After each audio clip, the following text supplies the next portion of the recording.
Genki e kaga desu ka? Watanabe Dan desu. On today's episode of Alt Cinema, we're going to be looking at the French New Wave in general and A Man and a Woman in particular. The French New Wave as an era is one that is, on the one hand, perhaps overemphasized in terms of what its sociological impact was, and underemphasized in terms of its ultimate long-term aesthetic impact on the motion picture and television industries.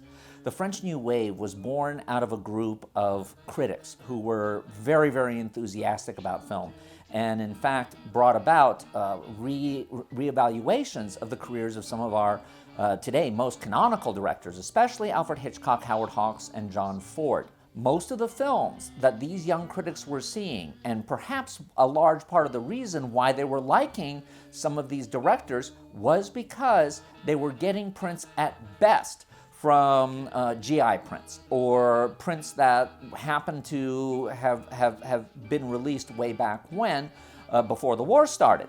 So most of the time, a lot of these films did not have the benefit of French subtitles.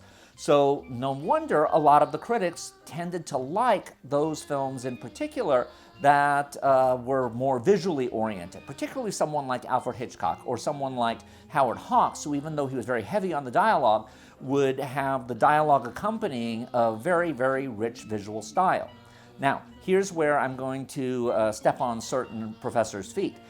There was a lot of feeling that these were an intellectual side of cinema. This was an attempt to break away from the more literary traditions that were enjoyed by people such as Marcel Pagnol, who would write the Fanny trilogy, or maybe even René Clair. So there was a little bit of a pushback on it, but that pushback wasn't necessarily altruistic. It wasn't necessarily for an artistic purpose, but more or less for a capitalist one. Now remember, these guys were supposedly very anti-capitalist, and in 1967 would be, in 68 would be part of the student uprisings, blah, blah, blah, blah. But what most of them wanted to be was directors, and so they used their platforms as critics in order to make that particular side of the dream come true. Now, perhaps the two most famous of the directors of the French New Wave were François Truffaut, who would make The 400 Blows, which is one of the ultimate youth and rebellion movies. And it featured actual footage of Jean-Claude Lelouche, the actor in it, being interviewed because he himself had been arrested as a juvenile delinquent. So there was a lot of reality to it. And because they didn't have a lot of money, they had to make do with using every bit of footage they shot. So what they did is they took some of the disadvantages of the limitations that they were working with and turned them into advantages. What would happen is you would have cuts in the middle of shots. Now, seen today, these are very jarring moments, but at the time, it served an intellectual purpose by saying, we're reminding you that you're watching a film. We're reminding you that what you're seeing is not necessarily real. So yeah, there is some intellectual justification for it, and it certainly led to a far more realistic sense of filmmaking. Rather than doing every shot from a beautiful tripod, you would sometimes pick the camera up and run with it, such as in Truffaut's Jules et Jim, or Godard's Breathless, which made a complete and almost apocryphal shift in the way movies were made, simply because it took the crudity of American low-budget films and turned it into a completely different aesthetic.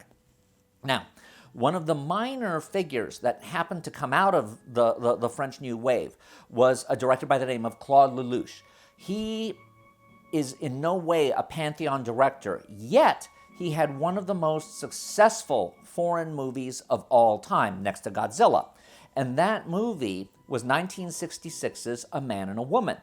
Now, A Man and a Woman is interesting in where it falls historically, because it's made 1 year after The Sound of Music. And so in the United States, we were seeing the death of the production code with Who's Afraid of Virginia Woolf. We were seeing a lot of the restrictions that had been imposed on American cinema being loosened, primarily because of the influx of foreign films which were considered art films. Please don't let it be said that the sexuality that was on ample display in European art films wasn't a big part of the reason that they were financial hits. No, it wasn't all because of the art. There was a little bit of, shall we say, yarashi involved as well. So, A Man and a Woman is an interesting film because it's just that. It's a very simple story. It's about a widow and a widower who meet because their kids are going to the same school. And his wife committed suicide when he had been in a car wreck. He's a race car driver. She had been a script supervisor, and her husband had been a stuntman who had been killed in a freak accident. And he seems to have pretty much gotten over his wife's death, where she's still mourning her husband. And in the process of mourning her husband, she has a little bit of trouble with this relationship and ultimately looks like she's going to break it off before we get to the happy ending. Yes, it's that simple. It's that basic. What Lelouch did is he added to this very, very basic story a whole host of tricks, a whole host of innovations that took the audience more or less by storm. Not because any of them was particularly ingenious in and of itself, but mainly because, in its own way, like Citizen Kane, you'd never seen so many different things being tried in the same movie at the same time. And among the people who didn't like it at its time of release, there was a lot of criticism over the fact that the lack of story seemed to have been compensated for by using an overall style of filmmaking that was more akin to television commercials rather than the artistic styles that were being promulgated by Jean-Luc Godard, Claude Chabrol, and François Truffaut, among others. So there was certainly some degree of critical pushback, because here we were having a quote-unquote artistic cinema that was all of a sudden looking very, very commercial. This was not helped in terms of critics by the fact that the musical score was being written by Francis Lay, and that many of the songs in this film became icons.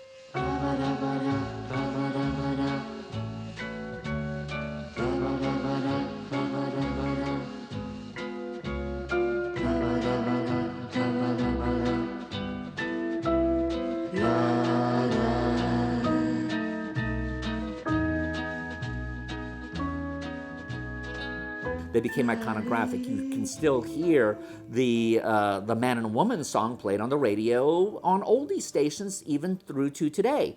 You had an incorporation of musical numbers in the middle of otherwise very, very realistic scenes. J'en connais que la chanson incommode, d'autres pour qui ce n'est rien qu'une mode, d'autres qui en profitent sans l'aimer.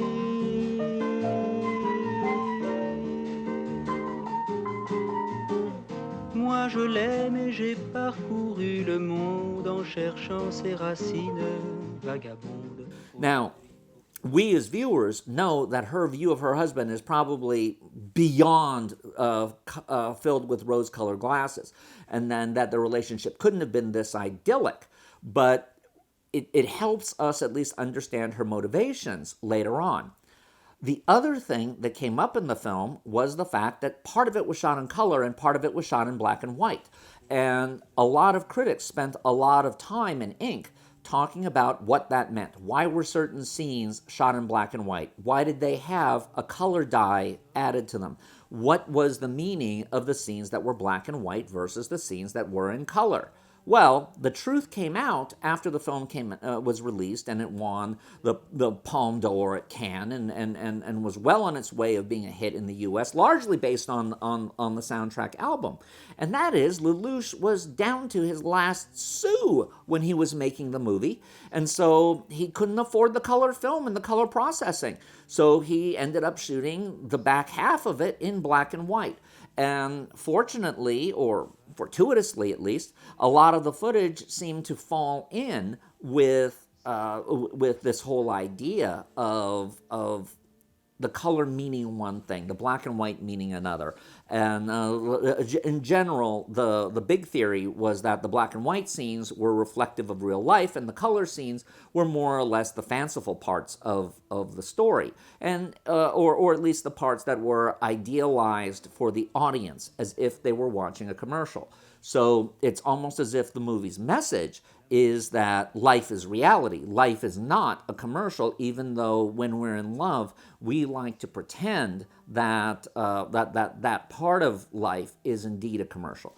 That commercial part, that romanticism that we can see with idealized people frolicking on the beach is something that is in any way sustainable long term. The stars of the movie were Anouk Aimée, who had been in a number of American pictures. They tried to launch her here, it didn't quite work. And Jean-Louis Trintignant, who appeared in tons of European movies and, in fact, is one of their favorite sons. And both of them give fairly blank performances. And one thinks, in terms of what George Cukor directed Greta Garbo to do at the end of Queen Christina, which is think of absolutely nothing, and the audience will fill in what you're really thinking. And charitably speaking, that's what we'll pretend was the methodology that Lelouch was using with Trintignant and Aimée.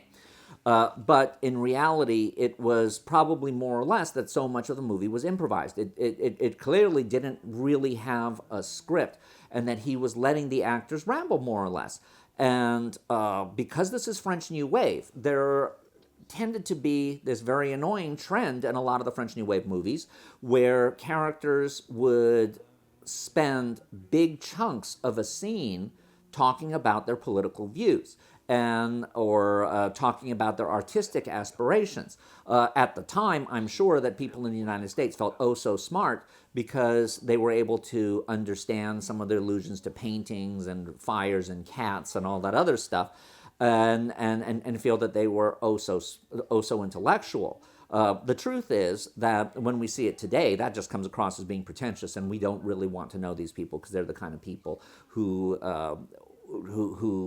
sit there at cocktail parties and tell you how you should run your life. So there's that part of it that perhaps does not pass the test of time as much as we would like to. The very extemporaneousness of the movie is perhaps one of the reasons why it did have legs as substantial as this film had beyond the value of the music. And that is that because some of it was not done scripted, that allowed for real emotions and real feelings to take effect. The most key of those is the trick that Lelouch pulled on his lead actress, on Anouk Aimée, at the end of the movie. The original end of the script was supposed to be that she and the race car driver decide that their relationship isn't going to work, that she's still in love with her husband, she hasn't gotten over his death, and so they're going to split up. And it was going to end with her getting off the train, coming back to the Gare de Lyon, and walking along it sort of as if she was Anna Karenina about to jump. But Lelouch came up with an ingenious plan, and that is that he was going to have Jean-Louis Trintignant waiting at the train station for her. And because this was being shot at the Gare de Lyon, with a train really arriving into the station, there was no way they could really go to Anouk Aimée and tell her, we have changed the script. So when you get off the train, he's going to be there, so be happy to see him. So what we have happen is he walks toward the train. She gets out of it looking in despair. She sees him. Now, being an actress who was working in a lot of films that were French New Wave films, she had an idea that this kind of a trick might be pulled. So rather than saying, wait a minute, what the hell are you guys doing? She went with it. And that's why we have that look of shock on her face and that absolutely romantic last image, because it really was Anouk Aimée being surprised. It really was a moment of truth. And it's one of those moments of truth that really keeps this film worth seeing today. Pretense aside, sort of outdated styles aside, and all of that, it maintains a warmth, a warm fuzzy to it. And that's why I consider it something that's worth remembering.